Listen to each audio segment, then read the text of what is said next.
My son-in-law took my dream trailer and mocked my age. He found my new will in the glove box. The afternoon sun burned hot on the driveway, glinting off the Airstream I'd spent 35 years saving for. Sophia and Chase stepped out of their BMW like it was a red carpet event, sunglasses on, laughter already loaded. "You really bought this thing?" Chase said, circling the trailer. "Guess retirement toys are a thing now. We'll take it for a spin, get you some social media relevance." He plucked the keys off my hook before I could answer. Sophia's smile trembled. "Babe, maybe—" "Relax," he cut in, loud enough for the neighbors. "We'll drop the old man at the nursing home on the way." They laughed. My chest went hollow, the kind of silence that follows an alarm before the fire starts. I didn't shout. I just pulled out my phone and typed one line. "Check the glove box." Inside was my new will, leaving everything to the Ruth Hale Veterans Scholarship Fund. I guess 99% of you will hear this, sigh, and scroll past, not clicking like or subscribe, even if it only takes a second. What time is it for you, and where are you listening? They say, every fire starts with something small, a spark no one thinks twice about. I guess mine began with brunch. Sophia called it a casual family weekend. Her word, not mine. I drove up early, Starbucks in one hand, the Wall Street Journal folded under my arm, article on mortgage rates half read. The air in her cul-de-sac smelled like new paint and ambition. Her house was perfect, string lights still dangling from the last housewarming, a rented margarita machine humming in the corner like a tired beehive. Chase's kind of place. He spotted me from the patio, linen shirt crisp, his Rolex catching the sun like a signal flare. "Walter," he called, voice too loud for the quiet neighborhood. "You made it." He leaned in for the kind of handshake that tests grip strength for sport. "You drive that big Airstream over here yet? Can't wait to see your retirement toy." "Not yet," I said. "Still getting it tuned. She'll be ready by fall." He smiled, the kind of smile that hides knives. "Nice, but, road life's chaotic, right? Those things can be death traps if you don't have good knees." He stirred his mimosa with the straw, like he couldn't even be bothered to hold eye contact. "Maybe leave adventure to people still under warranty, huh?" The table laughed. Not loudly, but enough. Sophia smiled too quickly, damage control disguised as charm. "He's joking, Dad," she said, brushing her hair behind her ear. "You know Chase." Yeah, I knew him. The man who thought risk only counted if there was a hashtag for it.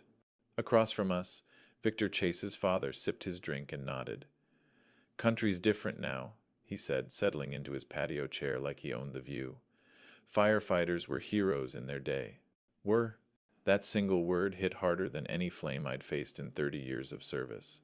I'd seen men crawl through collapsing roofs for strangers, carried mothers and toddlers out of burning duplexes, written reports by hand when the city's system crashed. But to Victor, it was past tense. History. A relic. I smiled. The kind you learn from funerals, tight, polite, brief. "Yeah," I said. "In our day." Chase's laugh was sharp and quick. "Guess we've all got to evolve sometime, huh?" I noticed Sophia glance at him before she spoke, her words bending around his approval like vines around a fence post. It wasn't what she said, it was how she waited for him to nod first. That was new. I rinsed my plate at the outdoor sink, longer than necessary. The hose water smelled faintly metallic, the kind of scent that tells you rust is already there, even if you can't see it yet. Behind me, the conversation shifted to mortgage rates, daycare wait lists, Tesla models, the hum of privilege pretending to be normal. On the edge of the driveway, the Airstream gleamed in the sunlight, polished aluminum bright enough to blind you. Ruth and I had dreamed of that trailer. She'd rolled out paper maps across the kitchen table, circling Zion, Tahoe, Big Sur with her pink nail polish. "When it's time," she'd whispered. "You drive. I'll read." Time arrived. She didn't. I set my coffee down on the patio railing and looked at that trailer.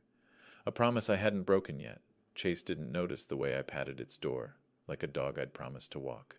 He just kept talking about upgrades and market value and how we could modernize it for better resale.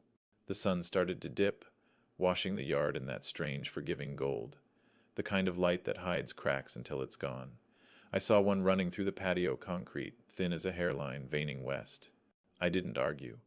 I listened to the hose sigh and told myself the first fire is always small until someone decides to look away. The Airstream looked like a promise polished into aluminum. I'd spent the morning detailing her chrome shining, tires checked, pantry stocked with coffee, and Ruth's favorite brand of canned chili.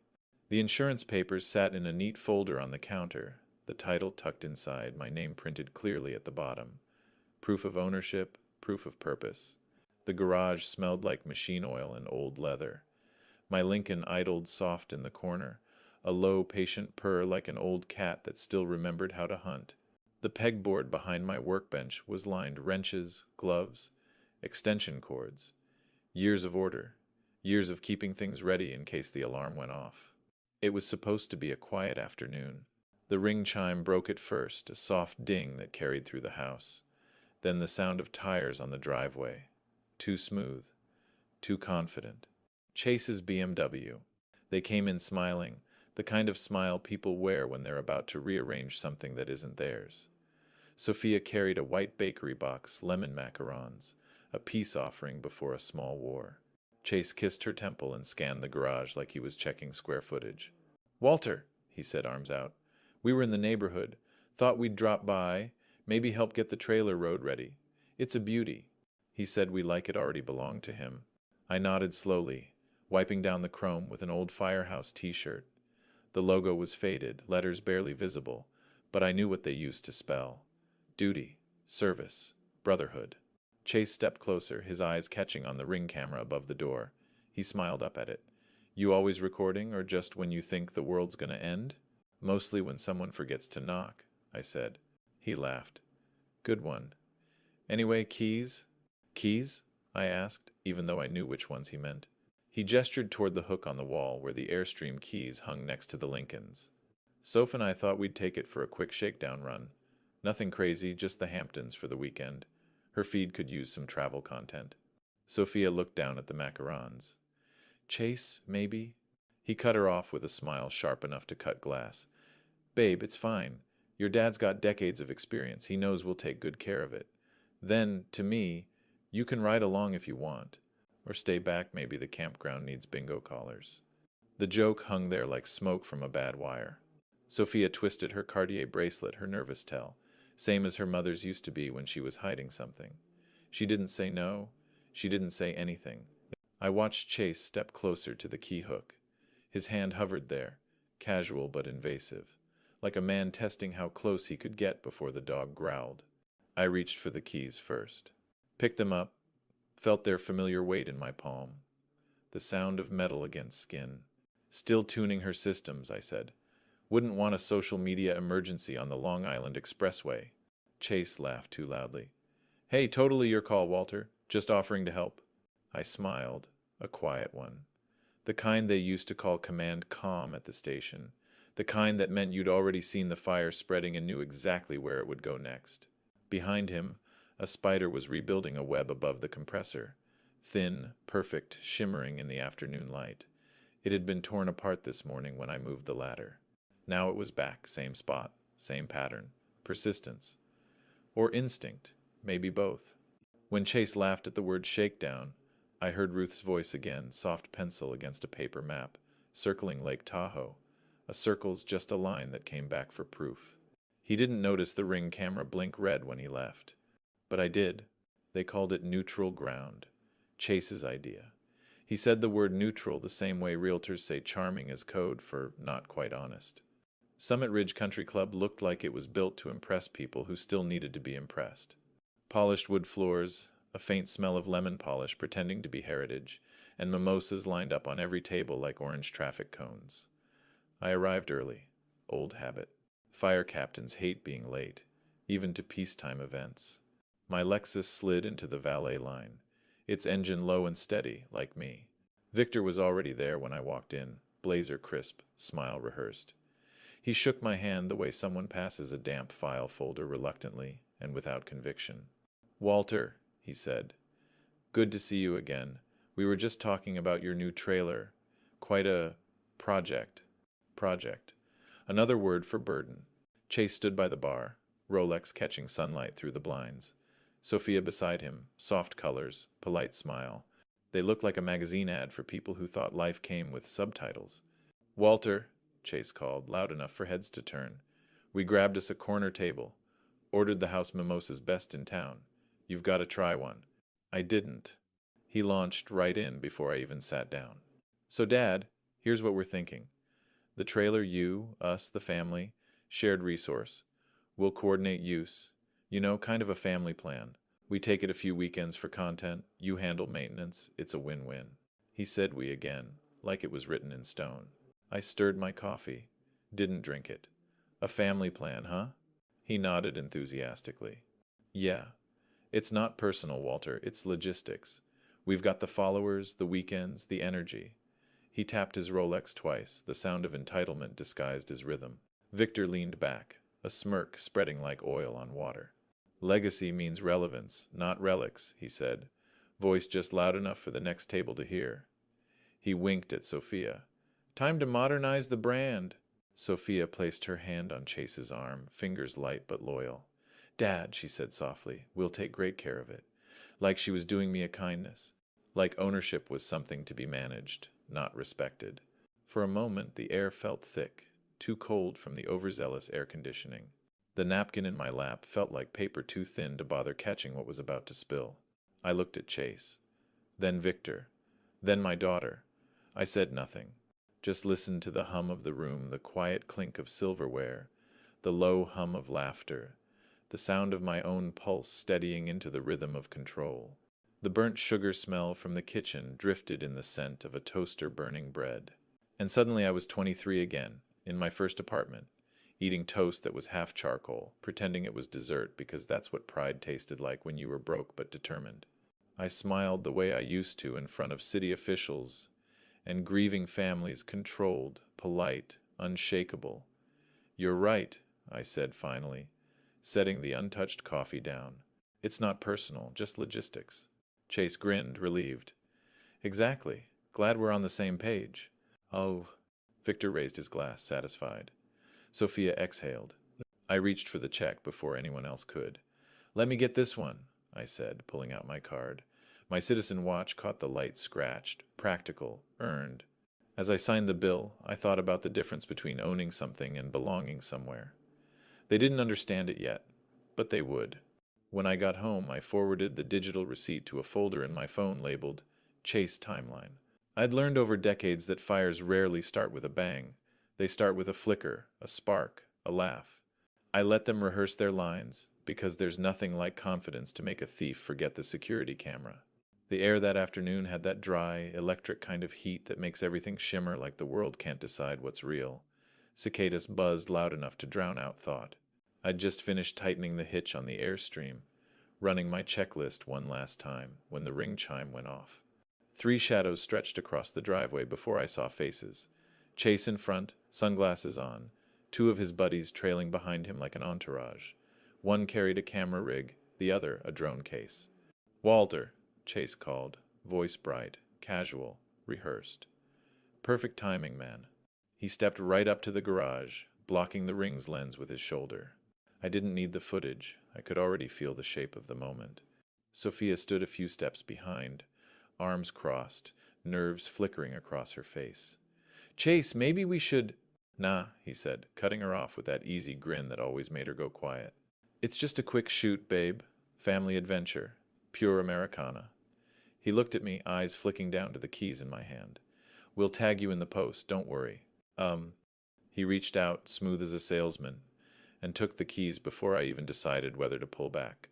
The sound of metal sliding off my palm was louder than the cicadas. "Hey," I said. "Calm, just 1 syllable." He laughed, jangling the keys. "Relax, Walter. We'll be back before you finish your crossword. You can even ride shotgun if you want, though we might have to drop you off at the nursing home on the way." The words hit harder than they were meant to. Maybe because they weren't meant as a joke. His friends laughed. Sophia didn't. She flinched, her mouth opening then closing.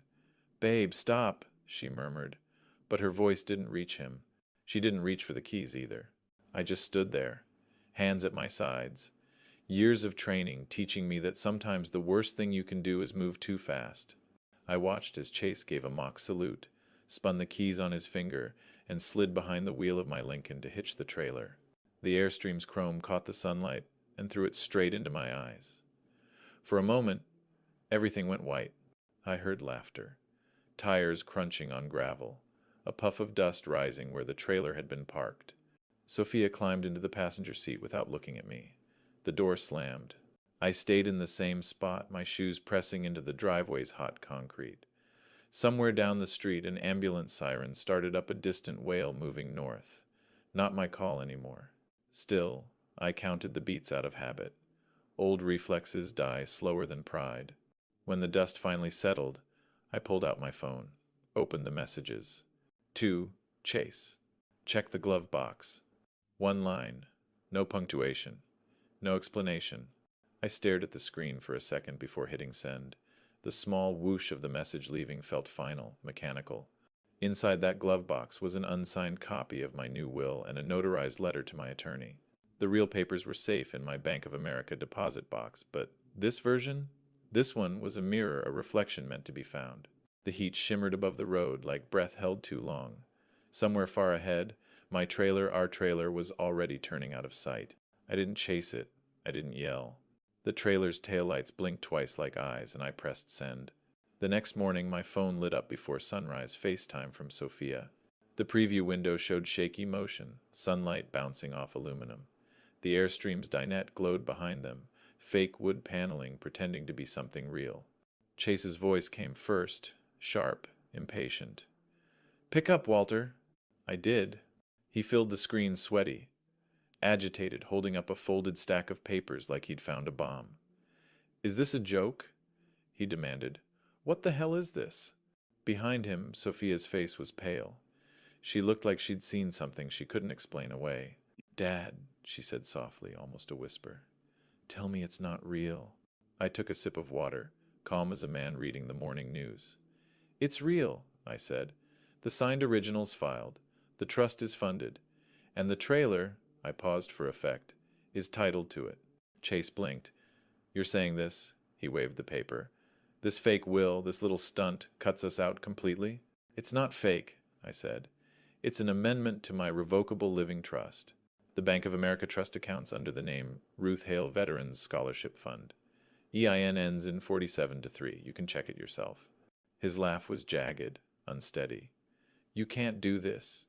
You're senile or something. You don't even know what you're signing." Sophia flinched. "Chase, stop." He didn't. "We've been helping you, Walter, organizing your finances, making sure you don't get scammed. And this is how you thank us?" I looked him straight in the eye through the screen. "I'm not getting scammed," I said. "I'm investing." He frowned. "In what?" "In people who actually build something that lasts." Silence stretched between us. The hum of the trailer's air conditioner filled the gap. In the background, one of his influencer buddies laughed nervously, then stopped when Chase turned. Sophia's voice wavered. "Dad, we didn't mean—" I cut her off gently. "Sophia, it's done. The trailer, the accounts, the trust, all of it." I followed Ruth's words to the letter. She said, "Make sure it goes to kids who don't have anyone to call." I leaned back in my chair, the faint sound of traffic from the street below my midtown attorney's office drifting through the phone. Sirens low, steady, distant. That city heartbeat I'd always trusted. Ruth would have wanted— Sophia started. "Exactly this," I said. Chase slammed the paper onto the table. The sound made the phone's mic distort. "You can't do this!" I smiled faintly. "Watch me." His face turned red, that corporate confidence evaporating fast. "This isn't over." "It is," I said. "You just didn't notice when it started." He hung up without another word. The screen went black. For a moment I sat there, staring at my reflection on the glass. Calm. Focused. No adrenaline, just clarity. I opened my email, forwarded a message from Patricia, my attorney, with the subject line, "Trust Confirmation, Filed and Funded." Attached were PDFs stamped with the credit union's logo and a notarized letter of execution. Then I opened another message thread, Commander Harris, from the VFW Post, 164. I typed 2 words, "Green light." He responded within a minute. "Scholarship portal will open at noon. Ruth would be proud." I looked out the window.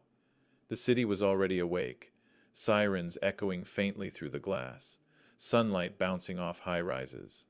My hands were steady. The hum of the A divided by C filled the room. The paperweight of the printed trust sat beside me, cool, heavy, final.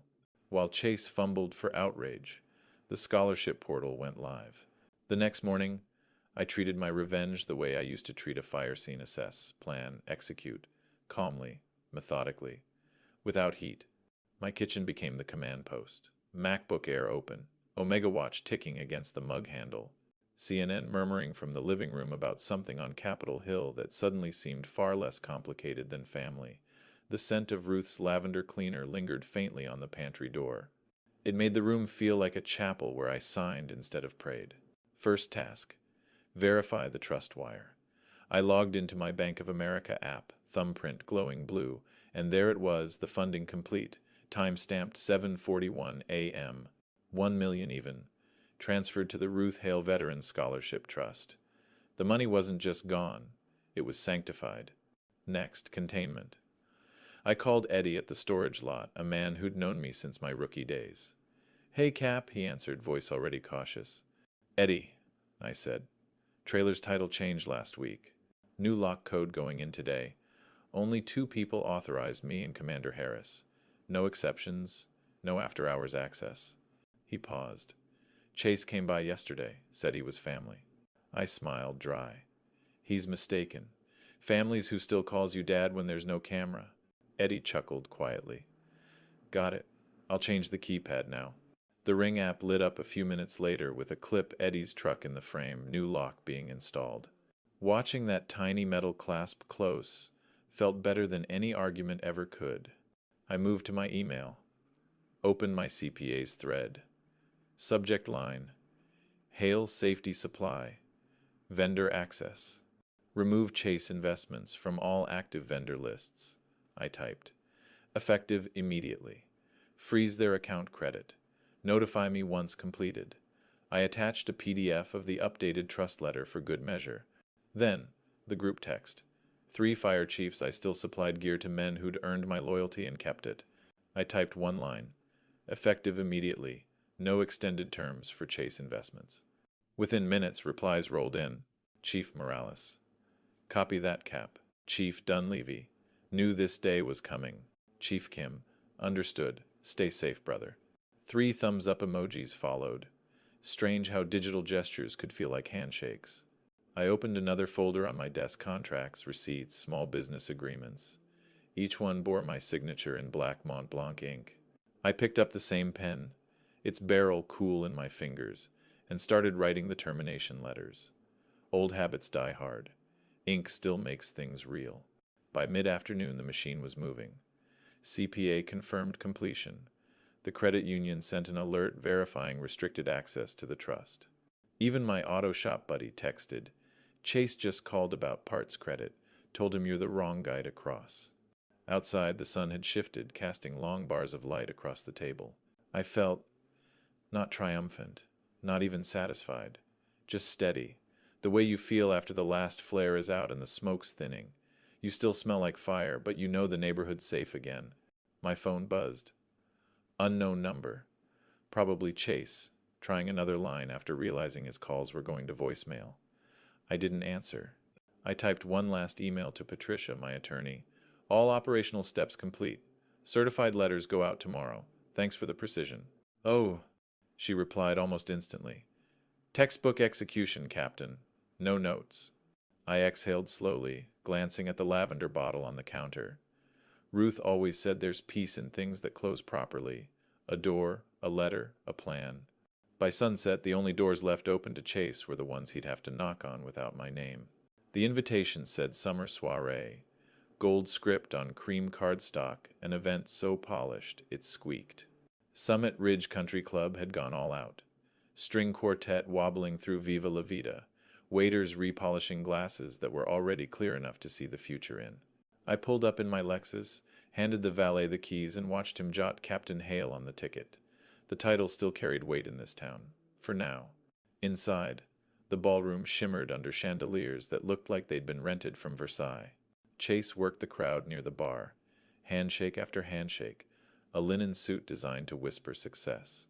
Sophia moved beside him like choreography, smiling, graceful, every gesture practiced. When she saw me, her face flickered, a hesitation. Then the social smile locked back in place. I waited until the servers passed with their trays before I approached. No scene, just precision. "Soph," I said quietly, "I need the keys." Her glass trembled slightly, the ice clinking like wind chimes. "Dad, not now." Chase leaned in, voice smooth, low. "We're keeping it till fall. It's better for everyone. Less drama." I stared at him.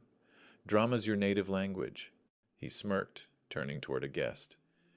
"Careful, Walter. You're trending toward unsafe energy." Before I could answer, a man with a microphone called everyone to attention. "Toast time," he said, motioning for Chase and Sophia to come up. They did. Cameras lifted. Champagne flutes caught light. Sophia took the mic, her voice too bright. "We just wanted to thank everyone for coming. It's been a season of change." She glanced at Chase, then down at the floor. "To new traditions, the safe kind." Laughter rippled through the room. Polite, then knowing. She looked at me then, directly, the mic still hot. "Some people don't understand modern boundaries." Her words echoed off marble, crystal, and money. The room tilted. Chase raised his glass.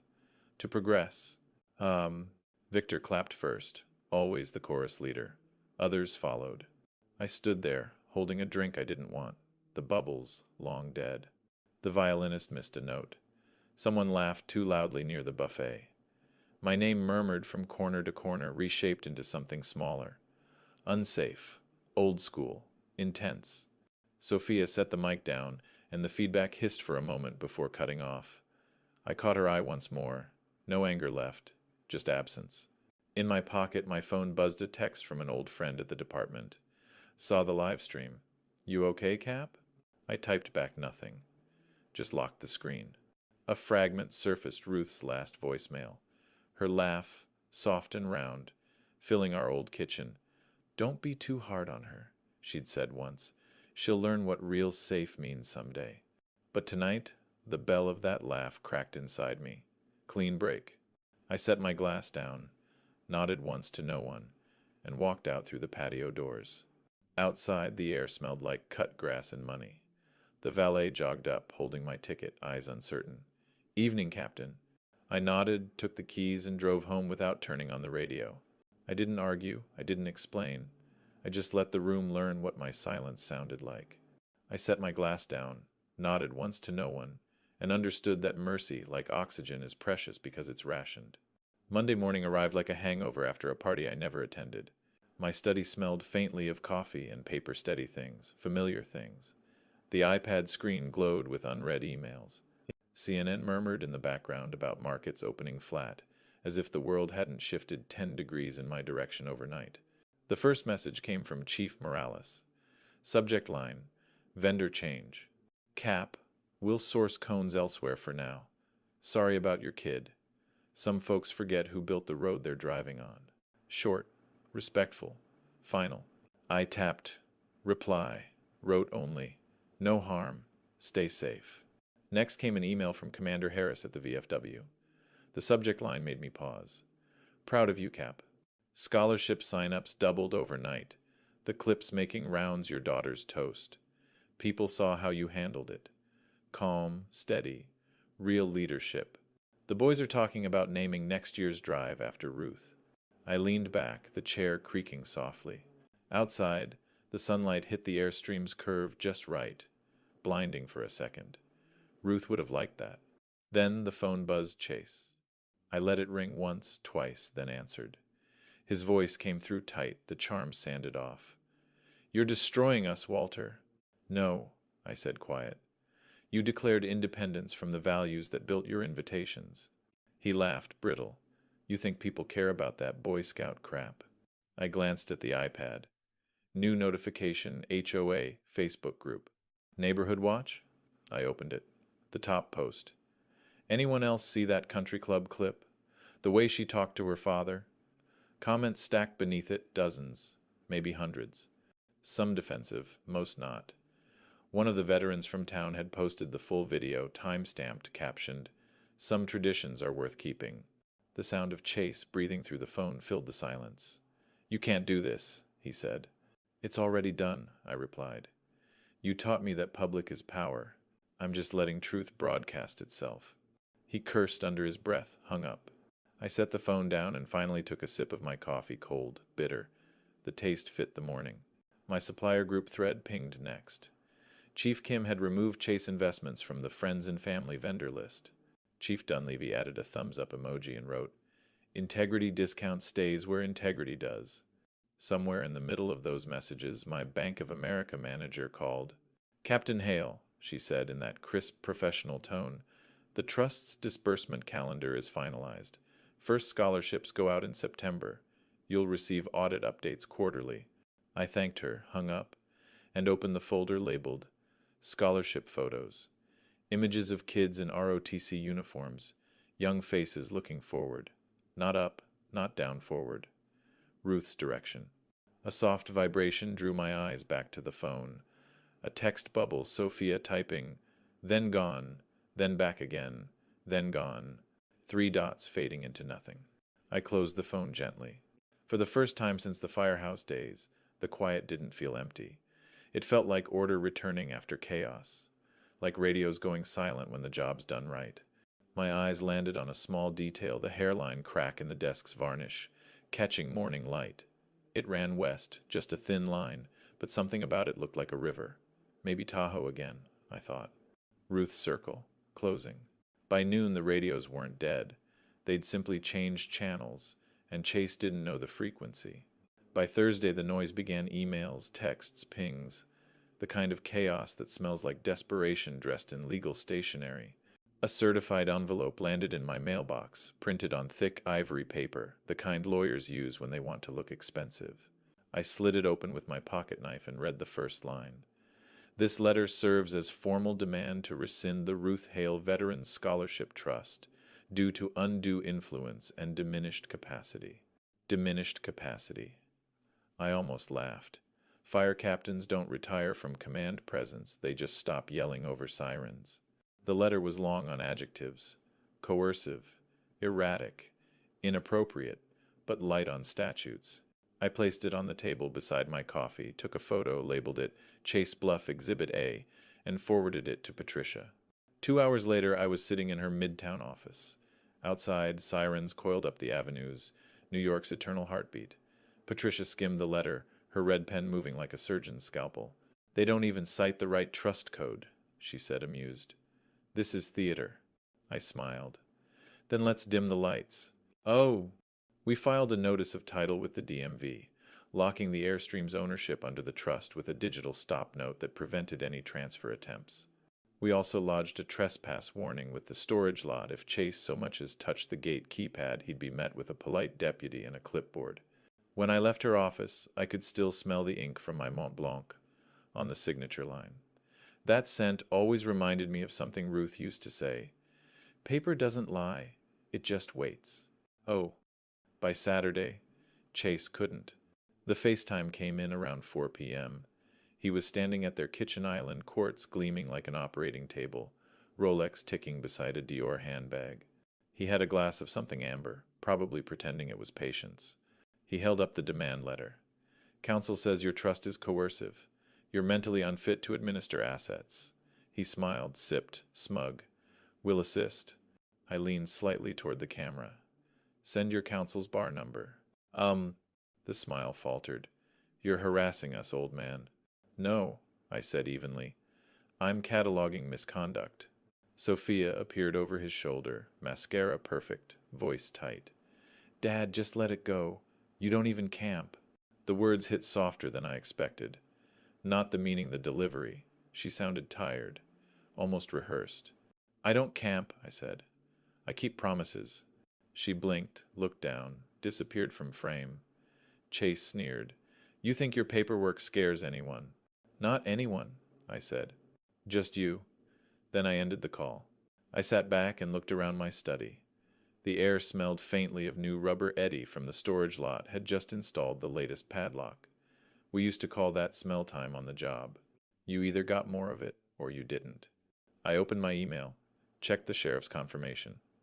Civil standby. Approved. Case hash 24 to 1,837. 2 deputies scheduled for next week. 1 marked as liaison to my attorney. No drama. Just procedure. Then I watched the ring footage again, Chase trying the storage gate 3 days earlier, the keypad flashing red. I labeled the clip, uploaded it to cloud storage, triple-backed it. When I shut my laptop, the quiet felt heavier, but cleaner. Paper doesn't shout.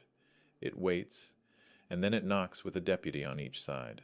Patricia's office sat on the 27th floor, glass, marble, and the kind of silence money buys by the hour. The city below pulsed in gray and yellow, taxis moving like veins under skin.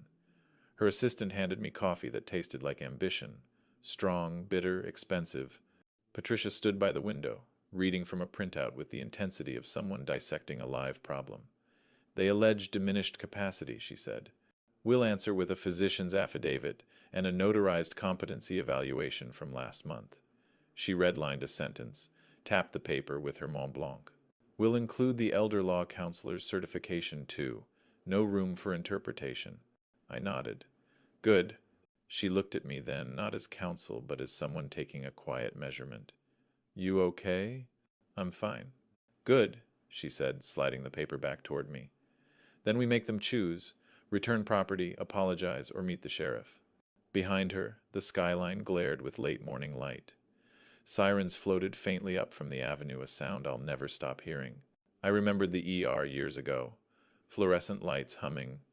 Ruth's hand cold in mine as monitors beeped steady and merciless.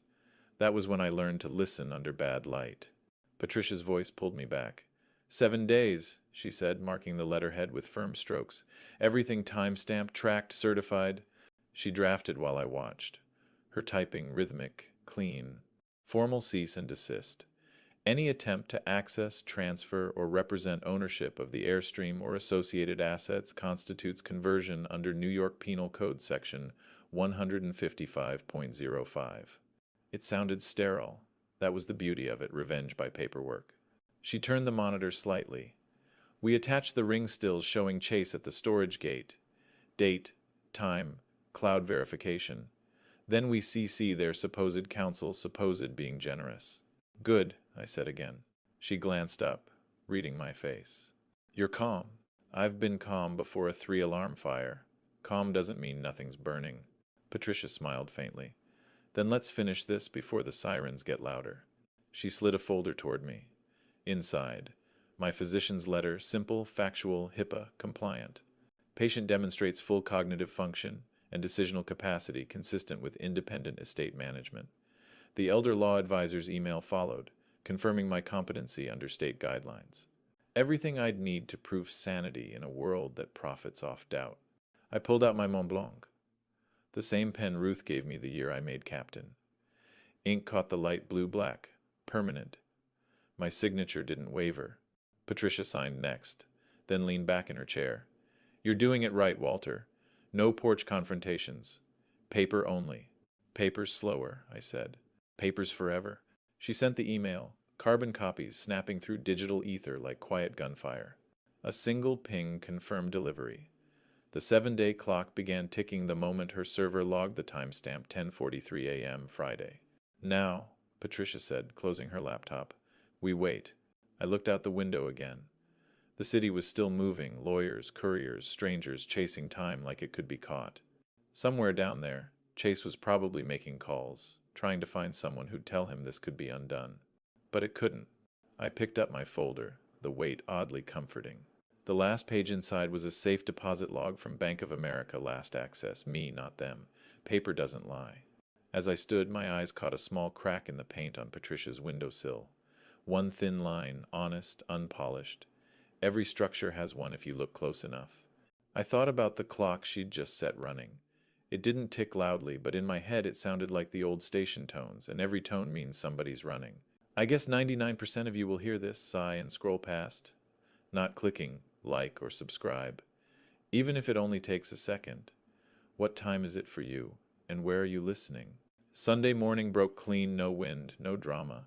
Just sunlight sliding off the chrome of my Lincoln and the soft buzz of the sheriff's radio through the open window. Deputy Alvarez stood beside me at the edge of the cul-de-sac, her partner checking the clipboard. The HOA sign near the gate read Quiet Enjoyment Community. It felt like irony wearing pearls. The Airstream sat in Chase and Sophia's driveway, polished to a fault, the way guilt sometimes gleams. 2 ornamental pear trees framed it like parentheses. I handed Alvarez the document's trust title, DMV stop note, civil standby authorization, all stamped, dated, verified. She read them slowly, lips moving, then nodded. "Looks clean," she said. A second later, the front door opened. Chase stumbled out barefoot, hair wet, t-shirt half tucked. He saw the deputies, then me. His face shifted through 5 emotions before landing on anger. "You can't be here," he snapped, voice cracking. Alvarez raised a hand. Professional calm. "We can, sir. You were notified. This is a lawful retrieval under court acknowledgement. You'll receive a copy." He glanced at Sophia behind him, her robe tied tight, mascara faint from sleep.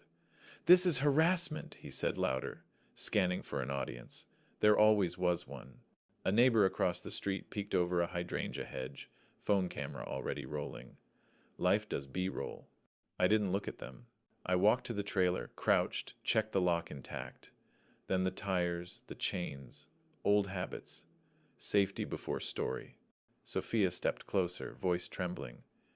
"Dad, please, can we talk?" I didn't look up.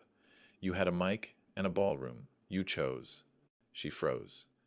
Chase tried again, stepping forward, but Alvarez moved between us with the ease of someone who'd done it 100 times. "Sir, step back!" The other deputy read from the paper.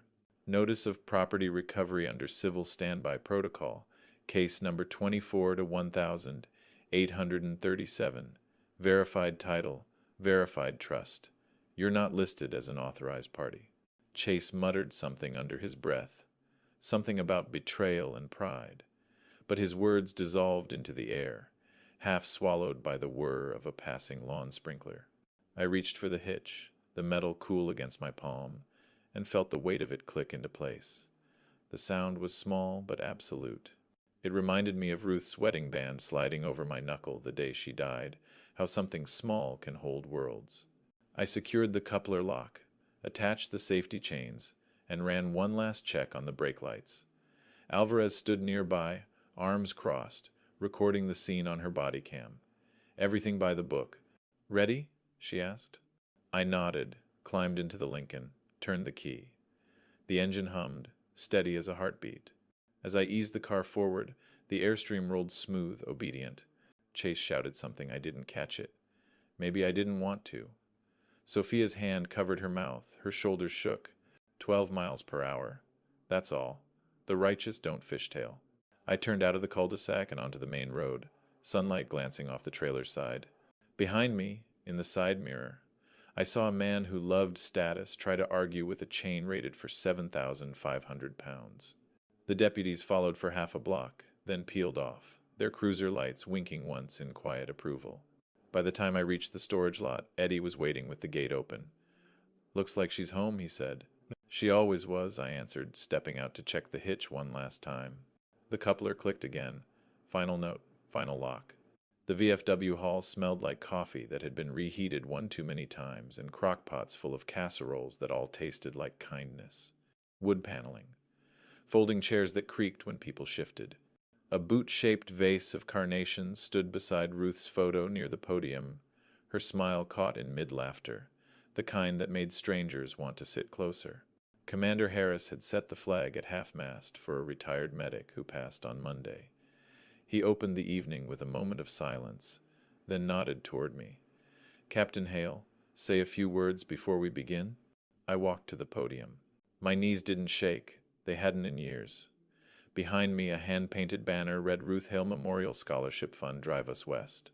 I looked out at the crowd. Kids in borrowed suits and thrift store dresses. Parents clutching programs printed on the Post's copier, the ink just starting to smear where thumbs had pressed. I started simple. "Ruth used to draw circles on road maps with pink nail polish," I said. "Zion, Tahoe, Great Sand Dunes, places we were going to see someday." She said those circles weren't destinations, they were reminders to keep moving towards something bigger than comfort. A few people nodded. One woman dabbed at her eyes. I talked about service, about showing up even when no one's watching, about the strange peace that comes from doing something right with no expectation of applause. The room was quiet except for the hum of the old A divided by C unit. Then a girl, maybe 17, took the mic to read her thank you. "This scholarship means I can apply to EMT school," she said. "My uncle told me a firefighter pulled him out of a Buick in '99 when the dash crushed his leg. I think that was you, Mr. Hale." I smiled, embarrassed, shook my head slightly. "Just doing the job," I said. Then came the sound, a voice from the back, cutting through the applause. "You're buying applause with our inheritance." Every head turned. Chase stood near the doorway, Sophia behind him, eyes wide, mouth trembling. His shirt untucked, his face flushed with the kind of anger that feeds on itself. Harris stepped forward from his spot near the flag, his posture easy but unyielding. "Son," he said, voice calm enough to carry, "your inheritance is whatever you earn." A ripple of laughter moved through the room, not cruel, just done. The kind that closes a chapter without needing punctuation. Chase froze, caught between outrage and realization. Sophia's hand brushed his sleeve, but he pulled away. Harris turned back to the crowd. "Let's continue, folks. We got futures to fund." The applause came again, louder this time, fuller. Not for me. For the kids. For Ruth. For the idea that decency was still currency that spent well in this town. I glanced toward the back once more. Chase was gone. Sophia lingered by the door, her eyes wet. Shame looks a lot like Clarity's first cousin. She mouthed something I couldn't hear, maybe someday. Then she followed him out. The next scholarship recipient took the stage. A boy in an oversized blazer stumbled over the words, then finished strong. Everyone clapped. I looked down at the note in my wallet, Ruth's handwriting, faded but still legible. "Drive us west." Maybe us meant something different now. When the clapping faded, the only thing left ringing was the truth, and it carried better than any microphone. By Wednesday, the clip had traveled farther than I ever meant for it to. Commander Harris's line, "Your inheritance is whatever you earn," was now a soundbite shared on Facebook, Instagram, even a local TV segment that used slow pan shots of the scholarship night crowd, like it was a Hallmark special. The veterans looked proud. The kids looked hopeful. And in the background, my face was just calm. That was enough. The fallout didn't arrive as drama. It came as email. First, the club. Subject line, "Membership Conduct Review Outcome Notification."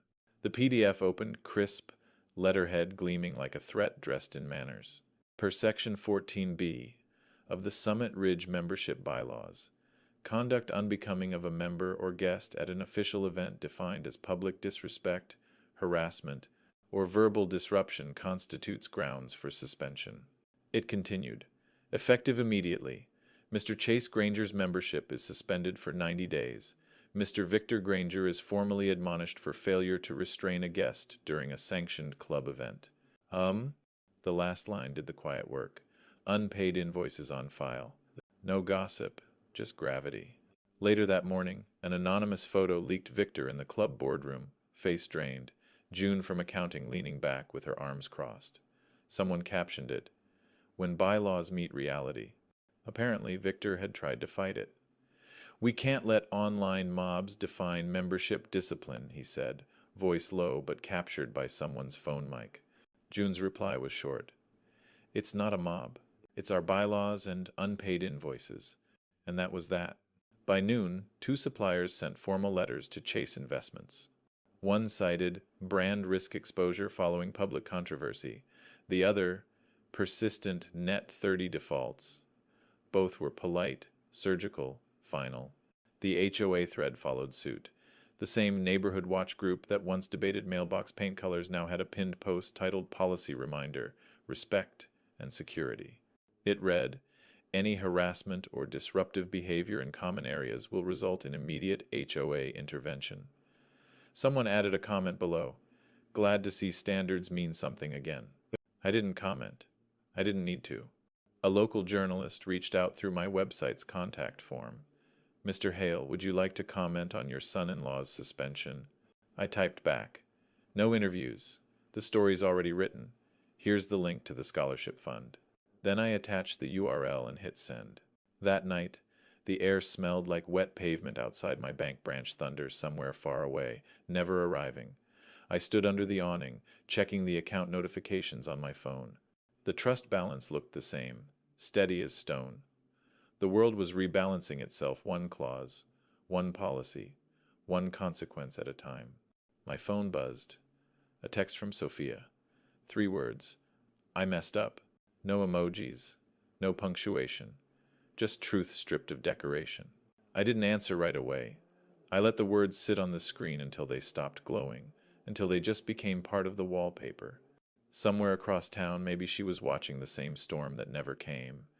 Maybe she finally understood that what falls isn't always rain, it's reputation, respect, relationships. And when they fall, they make the same sound. Quiet but irreversible. Systems aren't kind or cruel, they're level, if you let them lie flat. The doorbell rang just after 7. I knew the knock before it came, the kind that hesitates halfway down, like the hand isn't sure it deserves to finish. I didn't make her wait. Sophia stood in the doorway, hair pulled back, no makeup, eyes red in that way you get when sleep and regret take turns keeping you awake. She looked smaller without the ballroom lights, like someone who finally realized the room isn't applause, it's rent. Can I come in? She asked. Sure, I said, stepping aside. CNN murmured in the background about a storm in the Gulf. The house smelled faintly of coffee and lemon oil, Ruth's old habit I'd kept without meaning to. I poured tea into 2 mismatched mugs, one chipped, one too new. The steam filled the silence until she finally spoke. I said what I said because I was scared, she began, voice cracking. Scared of not being upgraded, of losing Chase, of losing the room. She gave a small, brittle laugh. Turns out I lost it anyway. I let the words settle. Then I nodded toward the iPad on the counter. The scholarship inbox was open, dozens of unread emails. The inbox is full, I said. Kids asking questions, sending essays, thank yous. They need replies. She blinked, caught off guard. What? You wanted to do something that mattered. Start there. Sort them. Respond with kindness. And tomorrow, you'll call Mrs. Diaz. Her boy needs a ride to registration. Sophia's lips parted. The instinct to explain hovering, but she caught herself. Okay, she said finally. No protest, no spin, just breath and acceptance. I poured her tea. She took the chipped mug. The glaze had a tiny crack that caught the light like a thread.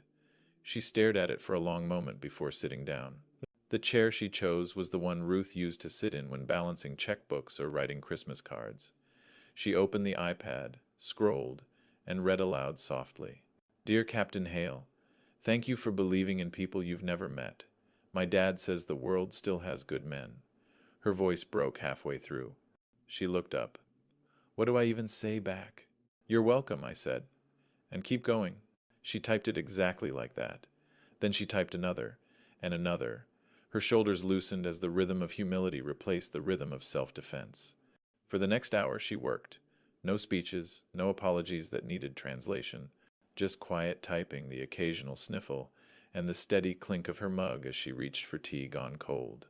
I watched without watching. Her fingers hesitated sometimes like she was afraid she'd say the wrong thing, but she always found her way back to sincerity. It wasn't redemption, not yet, but it was motion. At one point, she glanced toward the hook by the door, the one holding my keys, the Airstream key among them. Her eyes lingered, then drifted back to the screen.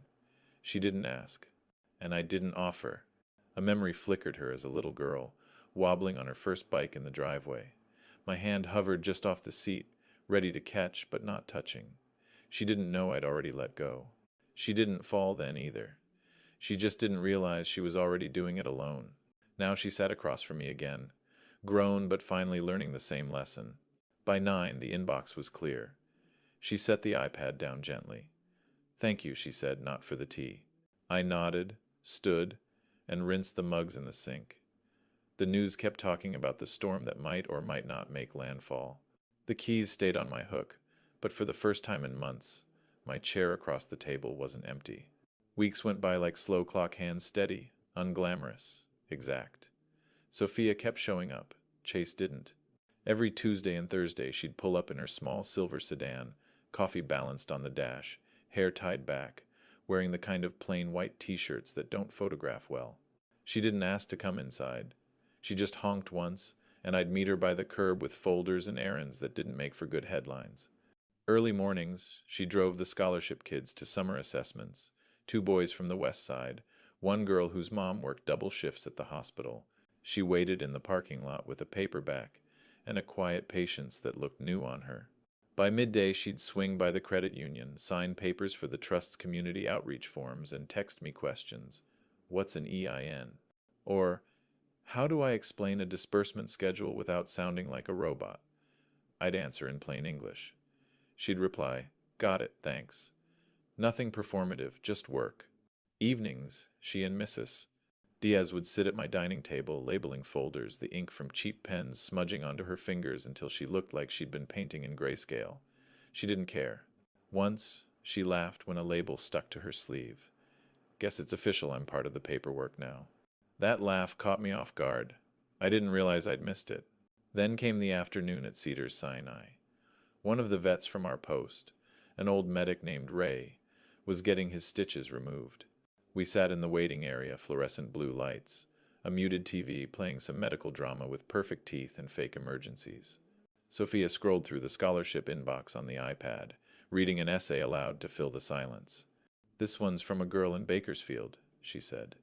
She writes about learning CPR from her grandfather and how she wants to teach others. She closes with, maybe kindness can be inherited. Before I could respond, her phone buzzed. She looked at it, sighed, and turned the screen so I could see. Chase, we should post your charity work. Optics, babe. People love a comeback. Sophia exhaled through her nose, thumb hovering over the screen. Then slowly, deliberately, she hit delete. No response. No screenshot. Just gone. No optics, she said quietly. Just work. Something unclenched in the air between us. A useless little detail. The vending machine by the door hummed like a tired refrigerator. I bought a pack of peanut M&Ms, but it stuck halfway down the spiral. I banged the side harder than I meant to. The candy dropped, rattling against the glass. She jumped, then laughed too loud for a hospital. I laughed too. The nurse frowned. We tried to stop but couldn't. The sound wasn't beautiful, but it was real. When Ray came out, he saluted us with his bandaged hand and said, "You two make a good team." Sophia smiled at him, and for the first time I didn't correct the phrasing. Later that night I updated the scholarship spreadsheet. Under volunteer hours, I typed, Sophia Hale confirmed. I didn't need to note how she stayed late, how she never took a picture, or how she started saying we when talking about the program. I noticed I'd started saying it too. Redemption doesn't clap, but it does keep appointments. I guess 99% of you will hear this, sigh, and scroll past, not clicking like or subscribe, even if it only takes a second. What time is it for you, and where are you listening? The banner read Ruth Hale Memorial Scholarship, Night Year 2, same hall, same wood paneling. The boot-shaped vase sat at the podium again, carnations fresh, the petals already softening in the late summer heat. The smell of chili and floor wax mixed in the air, a scent you'd never bottle, but one that meant something to people who'd shown up. Commander Harris gave the welcome. "We've got second-year recipients tonight," he said, adjusting the mic. "Some familiar faces, some new ones, and a family that turned a loss into something built to last." Sophia was standing near the back, holding the stack of certificates she'd printed herself. I watched her fingertips tap against the corner's nervous rhythm, steady breath. When Harris called her name, she stepped forward, no script in hand. "I don't have a speech," she said. Her voice was small at first, then clear. "Last year I chose the room over my father. I confused applause with honor. I thought looking good was the same thing as being good." She looked down, then up again. "It wasn't, I was wrong. The room stayed still, the kind of still that happens when people know they're hearing something real." She turned toward me. "If you'll have me, I'll keep showing up when no one's filming. No excuses, no self-defense, just work promised." For a second, nobody moved. Then a single clap, probably. Harris cut through the quiet. Then another, then all of it. The kind of applause that isn't for performance, but for relief. When it faded, Harris nodded toward me. "Captain, close us out?" I stood, walked to the podium, and looked around the room, faces I'd known for decades, kids whose names I'd learned one essay at a time. "Forgiveness," I said, "is paperwork and behavior. Paperwork says what we mean. Behavior proves it." A few chuckles, a few tears. The truth of it sat easy in my throat. The paperwork's done, I continued. The trust is permanent. The airstream, the scholarships, all of it locked in. That's the boundary. It protects the intent from pressure. I looked towards Sophia. But behavior, that's still ongoing. So here's mine. Every summer, for 1 week, Sophia and I will take that trailer west. We'll deliver scholarships in person. No cameras, no posts. Just miles. Her shoulders shook a little, then steadied. I saw her nod. We folded chairs together afterward, side by side. No one told us to. It just felt right. The scrape of metal legs on tile became its own quiet rhythm. When the hall emptied, I walked to the switch panel and turned off the lights one by one. The boot vase stayed on the stage for the night crew to find. Tradition, I guessed. Leave something for whoever cleans up after Hope. Outside, the air had that soft weight of August cool, only if you stood still. We walked to the parking lot without hurrying. The sky was low, bruised purple, the kind Ruth would have approved of. Sophia stopped by her car. "You sure about the trip?" she asked. "Positive," I said. "You'll drive part of it." She smiled, small, tired but whole. "Guess I should practice towing again." "Guess you should." She got in, started the engine, headlights cutting across the cracked asphalt. I stood there until they disappeared past the turn. Later, when I parked the Airstream in the driveway, I caught my reflection in its side, older, quieter, lighter somehow. In the polished curve of metal, I saw the outline of Tahoe's sky waiting somewhere ahead. We don't fix the past. We maintain it, tighten the bolts, replace what's rusted, keep the line from breaking.